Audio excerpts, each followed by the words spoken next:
नमस्कार, मैं महावास्तु आचार्य पुष्पित।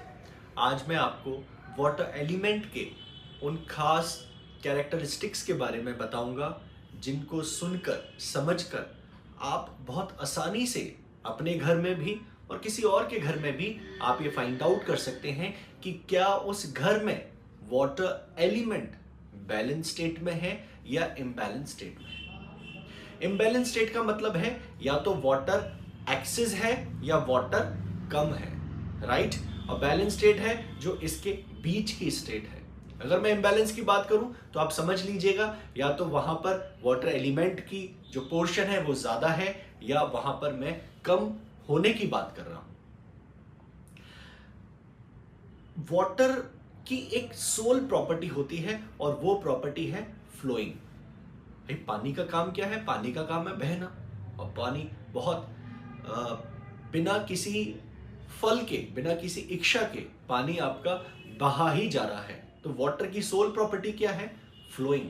और बहता हुआ पानी ही स्वच्छ पानी माना जाता है, क्योंकि पानी अगर कहीं ठहर जाए तो वो गंदा भी हो जाता है, उसमें तमाम बैक्टीरियाज, तमाम गंदगी वहां पर उत्पन्न होने लगती है। इसीलिए जो वाटर फ्लो कर रहा है उसी फ्लोइंग वाटर को हम प्योर मानते हैं, और उसके कारण उसकी एक और इसके साथ कनेक्टिविटी बनती है, और वो बनती है वर्ड की, उसका नाम है स्वच्छता।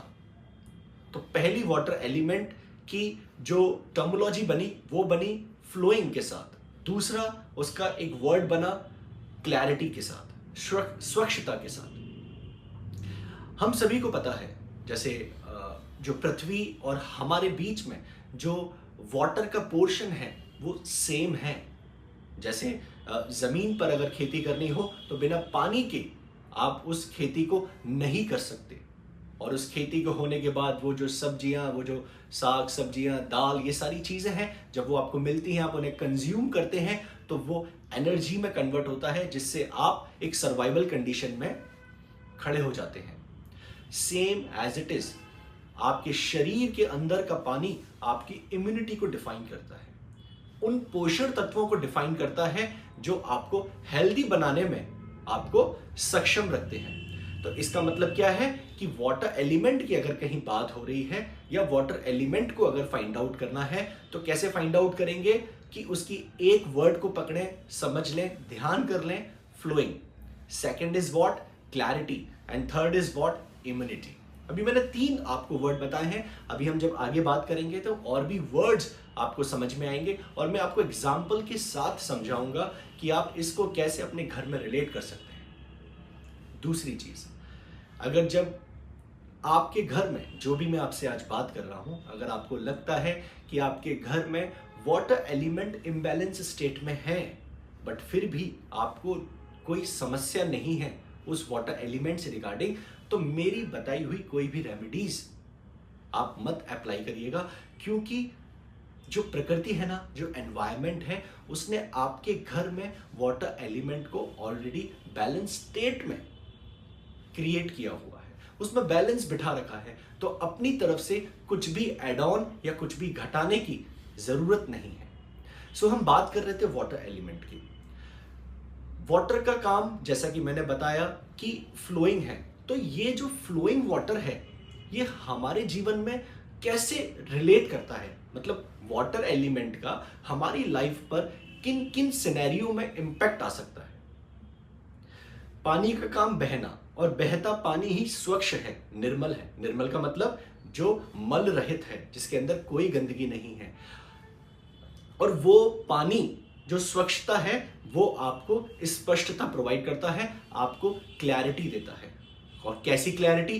बिल्कुल गंगा जल के समान। जो गंगा का जल है ना, जो बिल्कुल स्पष्ट है, स्वच्छ है, निर्मल है, बिल्कुल वैसी ही क्लैरिटी देता है। और उस क्लैरिटी के माध्यम से आपको जो आइडियाज हैं, आपके जो इंसाइट्स हैं, जब वो उस स्वच्छ जमीन से उठकर आ रहे हैं तो उसकी क्वालिटी, उसकी प्रोडक्टिविटी का आप अंदाजा स्वयं लगा सकते हैं कि उसकी क्वालिटी, उसकी प्रोडक्टिविटी कितनी कितनी स्ट्रांग होगी, कितनी मल्टीपल टाइम्स बेहतर होगी। कहते हैं ना, जैसा अन्न वैसा मन। जो खेती जिस जमीन पर हो रही है, अगर उस जमीन की सिंचाई या उस जमीन की उपजाऊ शक्ति अच्छी नहीं है, तो वहां पर होने वाली खेती भी आपकी कारगर नहीं होगी। इसीलिए जरूरी है कि अगर वाटर एलिमेंट अगर आपके घर में बैलेंस स्टेट में है, तो वो आपको आपके थॉट प्रोसेस में, आपके इंसाइट्स में, आपके विचार में, आपके आइडियाज में आपको क्लैरिटी देता है। आपका एक विजन क्लियर होता है, आपके गोल्स बिल्कुल स्पष्ट होते हैं कि आप बेसिकली क्या चाहते हैं। इसके साथ साथ अगर वाटर एलिमेंट बैलेंस स्टेट में और कैसे फाइंड आउट करें, अगर वाटर एलिमेंट बैलेंस स्टेट में है तो लाइफ में एक पॉजिटिव फ्लो बना रहता है। पॉजिटिव फ्लो का मतलब क्या है कि आपका विजन बड़ा क्लियर है, आपके गोल्स, आपको पता है कि आपको क्या करना है, आप बिल्कुल हेल्दी हैं, आप धीरे धीरे समय दर समय अपनी मेहनत के अनुसार अपनी जॉब में, अपने व्यापार में आप तरक्की करते जा रहे हैं, आप नई नई अपॉर्चुनिटीज ग्रैब करते जा रहे हैं। And one most important thing, जिनके घर में वाटर एलिमेंट बैलेंस स्टेट में होता है, उनकी जो सोच होती है, उनकी जो मेंटल बैंडविड्थ होती है, वो उसका जो दायरा होता है वो एक्सपैंड होता है। उनकी सोच जो होती है ना, वो बहुत ही ज्यादा ब्रॉड माइंडेड होती है। हमने सुना है ना, जैसे हम सुनते हैं, अरे नहीं यार, अगले की सोच ना बड़ा ही ओपन माइंडेड बंदा है, बड़ा ही ब्रॉड माइंडेड सोच है अगले बंदे की। इसका मतलब है कि वो सामने वाला उस व्यक्ति की अगर तारीफ करके ये कह रहा है कि वो ब्रॉड माइंडेड है, तो वो ये बता रहा है आपको, क्योंकि जब आप किसी भी चीज को, चाहे शब्द हो चाहे ऑब्जेक्ट हो, जब आप उसको एलिमेंट में कैटेगराइज करते हैं, तो आपका सीधा ध्यान जाता है कि वो ये कह रहा है कि उस व्यक्ति के घर में वाटर एलिमेंट बैलेंस स्टेट में है। दैट्स व्हाई उसकी जो सोच है, उसकी जो मेंटल बैंडविड्थ है, वो बहुत ही अच्छी एक्सपेंशन में है, एक्सपैंड है, एक बहुत ही अच्छा आकार है उसकी मेंटल बैंडविड्थ का। अब आपको बहुत इंपॉर्टेंट और बहुत इंटरेस्टिंग चीज बताता हूं। बहना और बहकना, बस इन दो शब्दों में ना एक का डिफरेंस है। अगर बहना में मैं का लगा दूं तो वो हो जाता है बहकना। और मजे की बात ये है कि ये दोनों ही वाटर एलिमेंट के ही गुण हैं, और आप इन दो शब्दों से ये आइडेंटिफाई कर सकते हैं बहुत इजीली कि बैलेंस स्टेट में अगर वाटर है घर में, तो दैट मीन्स कि बहना is a symbol of balance water element, और बहकना is a symbol of imbalanced water element in your house. आपने देखा होगा ना कि लोग बड़ी बहकी बहकी सी बातें करते हैं, अपने आसपास देखा होगा आपने, बात करते करते इमोशनल हो जाते हैं, और वो इमोशनल होते होते क्या होता है, एक्सपेक्टेशंस पाल लेते हैं, और वो बेवजह की एक्सपेक्टेशन से क्या होता है ना, तनाव में रहते हैं, अननेसेसरी तनाव में रहते हैं, सराउंडिंग्स ऐसी क्रिएट कर लेते हैं जिसमें वो बहुत ही ज्यादा तंग हो जाए, परेशान हो जाए। उससे क्या होता है, उससे सिर्फ एक ही सिचुएशन क्रिएट होती है, और वो होती है असुरक्षा का भाव। ये जो फियर फीलिंग है ना, जब वाटर एलिमेंट इंबैलेंस हो, इनसिक्योरिटी दो एलिमेंट से मिलती है, एक है फायर तो दूसरा है वाटर। बट जो वाटर वाली इनसिक्योरिटी है ना, उसको आप एक्सप्रेस नहीं कर सकते, आप उसको डिफाइन ही नहीं कर सकते कि आपको किस वजह से आपको इनसिक्योरिटी फील हो रही है, कौन सा ऐसा वैलिड रीजन है। और उसका एकमात्र कारण है, जब वाटर एलिमेंट इम्बैलेंस स्टेट में होता है तो आपका क्लैरिटी होती ही नहीं है। जब आपको क्लियर ही नहीं है तो आप कैसे डिफाइन करोगे कि भाई आपको इनसिक्योरिटी किस पार्ट को लेकर है। और उस इनसिक्योरिटी के चक्कर में क्या होता है, आपकी जो मेंटल बैंडविड्थ बैलेंस स्टेट में तो वो एक्सपैंड हो रही है, इम्बैलेंस स्टेट में आपकी जो सोच है वो संकीर्ण होती चली जा रही है, वो छोटी सोच होती चली जा रही है। इसके कारण क्या होता है, छोटी सोच के कारण आप अपनी जो भी बेसिक नेसेसिटी है, जो भी उन्हीं के ऊपर जो एक जीवन जीने के लिए जो उपयोगी चीजें हैं, बस आपका ध्यान वहीं केंद्रित हो जाता है। बहुत सारी अपॉर्चुनिटीज या बहुत सारे अवसर आप चाहते तो हैं आपको मिल जाए या ग्रैब कर लें, बट अंदर से जो है कहीं ना कहीं कोई चीज आपके पैर खींच रही होती है, एंड दैट मीन्स कि आपके घर में वाटर एलिमेंट कम है। कम का मतलब इम्बैलेंस स्टेट में है। और जिस व्यक्ति के घर में सोच संकीर्ण होती है ना, वो धीरे धीरे धीरे धीरे जब उसकी सोच, जब वो इसी पैटर्न को फॉलो करने लगता है, तो वो मानसिक रोगी हो जाता है।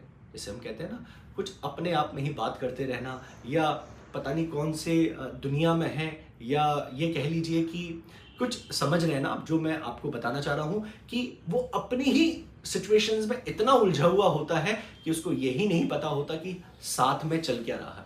और उसके साथ एक बड़ी समस्या है, उसको ये लगता है कि वो सही है और जो उसके साथ जो भी लोग हैं या जो भी सराउंडिंग्स हैं वो उसके साथ गलत कर रहे हैं। क्योंकि जो इमोशनल्स लोग हैं ना, जो ओवर एक्सपेक्टेशंस पाले रखते हैं, उनका एक ही कारण है कि भाई मैं तो इसके लिए ये सोचता हूं बट ये रिटर्न में मेरे को वो चीज नहीं देता। तो इमोशनल इंटेलिजेंस या ओवर इमोशनल भी खतरनाक साबित है आपके लिए। और वो कैसे है वो भी आपको समझाऊंगा एक एग्जांपल के साथ। मेरे क्लाइंट के यहाँ मैंने क्या देखा कि जब हमने उनके घर का काम किया तो उन्होंने बताया कि जब मैं इस घर में मैं आया तो मैं 5-6 साल से मैं मुझे बिजनेस में भी प्रॉब्लम्स रही, बट हेल्थ इश्यूज मुझे सबसे ज़्यादा रहे।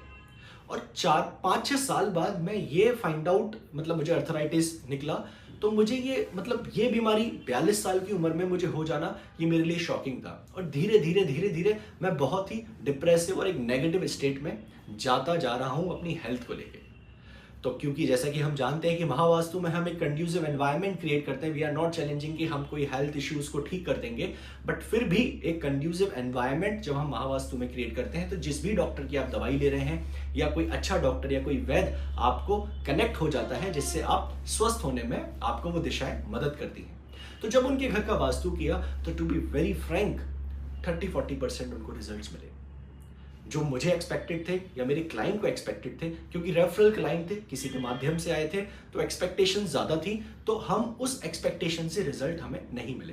हमने 3 महीने वेट किया, 4 महीने वेट किया, 5 महीने वेट किया। जब सिचुएशन 30-40% से ऊपर नहीं जा रही थी तब उनके घर को दोबारा विजिट किया, क्योंकि इस बीच में मैंने उनका हॉरोस्कोप भी देखा। जब मैंने घर को दोबारा विजिट किया तो मैंने उनके घर में फिर एक एक चीज को थॉरोली चेक किया, और उस टाइम मैंने छत का वास्तु भी इंक्लूड किया, क्योंकि जो मैंने पहले टाइम में नहीं लिया था।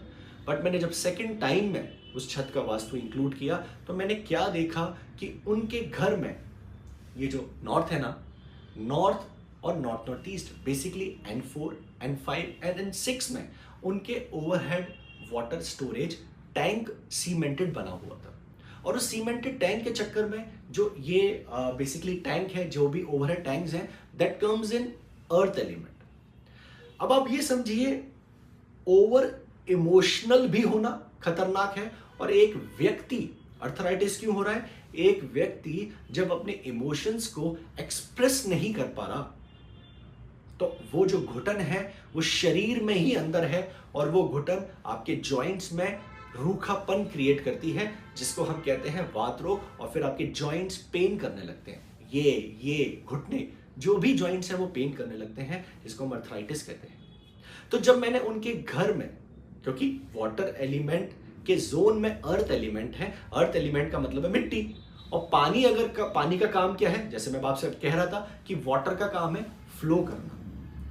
और फ्लो करते करते आपने किसी पानी में, कोई नाली है और उसमें आपने 3 तसले या 3 कंटेनर्स, कुछ भी थोड़े से ऐसे आपने मिट्टी डाल दी, तो क्या पानी उस मिट्टी को क्रॉस करके जाएगा? नहीं जाएगा।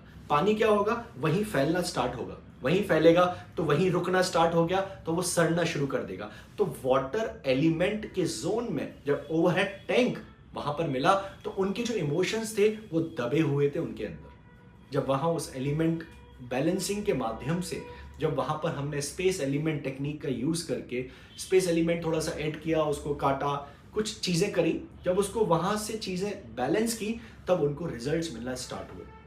अब वो रिजल्ट कैसे थे? वो रिजल्ट ऐसे थे कि अगर वो हफ्ते 10 दिन भी दवाई नहीं खाते थे ना तो उनको पेन नहीं होता था। बट उनकी दवाइयाँ वो नहीं छोड़ रहे थे, बट कभी कभी होता है ना, जैसे किसी वजह से उनकी दवाइयाँ छूट गई तो उन्होंने देखा कि मैं 1 हफ्ते से दवाई नहीं खा रहा हूँ बट मुझे कोई जॉइंट्स पेन नहीं है। तो इसका मतलब है कि वाटर एलिमेंट के जोन में जब अर्थ एलिमेंट है तो आपके इमोशंस क्या हो रहे थे, वो सप्रेस हो रहे थे, आप उनको बाहर नहीं निकाल पा रहे थे, जिसके कारण आपको अर्थराइटिस का इशू हुआ, राइट। वहां से अर्थ एलिमेंट को हटा के सही जोन में शिफ्ट किया। अगर इसी केस को अगर हम बात करूं तो आप थोड़ा सा ऐसे समझें कि अगर आप ओवर इमोशनल हैं तो इट मींस कि वाटर एलिमेंट आपके घर में एक्सेस है, that's why you are over emotional. अगर आप ओवर इमोशनल नहीं है, आप अपनी चीजें किसी के साथ शेयर नहीं करते, अपने इमोशंस को एक्सप्रेस नहीं करते, इसका मतलब वाटर एलिमेंट आपके घर में कम है। तो बेसिकली वाटर एलिमेंट की जो स्पेशलिटी है वो क्या रही? फ्लोइंग। जैसे कहते हैं ना कि जैसे अब मैं आपको ये समझाना चाहता हूं बेसिकली कि जब कोई व्यक्ति आपसे बात करे या खुद भी घर में आप किसी से बात करें, अपने बच्चे से बात करें, तो ये टर्मिनोलॉजी आपको याद रखनी है, क्योंकि ये जो टर्मिनोलॉजी है ये हर एलिमेंट्स को डिनोट कर रही है। एक एक शब्द एक एक एलिमेंट का है। जैसे कोई कहता है कि मुझे ना कुछ समझ नहीं आ रहा, एक क्लाउडीनेस सी रहती है। जैसे घर में घुसता हूं ना, बड़ा ही मतलब दिमाग काम करना मेरा बंद कर देता है, एक ना ग्रोथ नहीं हो रही है, एक जो फ्लो बनना चाहिए ना लाइफ में, वो फ्लो मेंटेन नहीं हो रहा। बहुत कोशिश करता हूं, लगता है कि अब चीजें सर्कुलेट हो रही हैं, अब चीजें ठीक हो रही हैं, बट फिर कहीं ना कहीं कोई चीजें जाम हो जाती हैं। इट मीन्स कि वो आपसे बार बार कह रहा है कि मेरे घर में वाटर एलिमेंट इम्बैलेंस स्टेट में है, and you have to check water element in your house. जब वाटर एलिमेंट बैलेंस स्टेट में होता है तो फ्लो मेंटेन रहता है, क्लैरिटी आपको रहती है, इम्यूनिटी आपकी परफेक्ट रहती है, अपॉर्चुनिटीज आपको ग्रैब, मतलब जो भी अपॉर्चुनिटीज, एक्सपेक्टेड अपॉर्चुनिटीज आपको मिलती रहती हैं। तो ये बहुत जरूरी है कि वाटर एलिमेंट का आपके घर में बैलेंस होना। और वाटर एलिमेंट को डिस्टर्ब करने वाले दो एलिमेंट हैं, पहला है fire and second is earth. चाहे वो रियल फॉर्म हो चाहे वो अनरियल फॉर्म हो। रियल मीन्स अर्थ एलिमेंट की रियल फॉर्म क्या है? रियल फॉर्म है कि भाई आपने 4 बोरी सीमेंट आपने अपने ये वाटर के जोन्स में रख दी, दैट इज रियल अर्थ। और अगर वहां पे कोई स्टोरेज है, जैसे ओवरहेड टैंक, एक रियल फॉर्म स्टोरेज नहीं है बट वैसे स्टोरेज है, और आपके घर में कोई स्टोरेज अगर आपके इन जोन्स में है तो इट मीन्स कि वो इम्बैलेंस स्टेट में है। तो ध्यान रखिए, आपको ये पता ही है कि फायर और अर्थ रियल और अनरियल फॉर्म कौन कौन सी होती हैं, राइट? तो इस वीडियो के माध्यम से अगर आप ये समझ पाए हैं कि वाटर एलिमेंट बैलेंस और इम्बैलेंस स्टेट में कैसे काम करता है, तो मेरी आपसे रिक्वेस्ट है कि कोई भी व्यक्ति अगर इस समस्या से जूझ रहा हो तो इस YouTube का लिंक, इस वीडियो का लिंक आप उसको शेयर कर सकते हैं, क्योंकि डॉक्टर खुशदीप बंसल जो केबी सर हैं, उनके इनिशिएटिव योगदान, सर कहते हैं कि भाई अपनी योग्यता का दान करना बहुत जरूरी है। और वो दान कब? जब भाई अगर आपको लगता है कि कोई व्यक्ति इस प्रॉब्लम से निकल रहा है तो उसको ये शेयर कर देना भी आपका एक इनिशिएटिव है, आपकी उस इनिशिएटिव में एक हेल्प है। तो मैं आपसे रिक्वेस्ट करूंगा कि अगर कोई भी इन सिनेरियो से क्रॉस कर रहा हो तो आप इस वीडियो को जरूर शेयर करें। आज के लिए इतना ही। नेक्स्ट वीडियो एयर एलिमेंट के ऊपर मैं लेके आऊंगा। नमस्कार।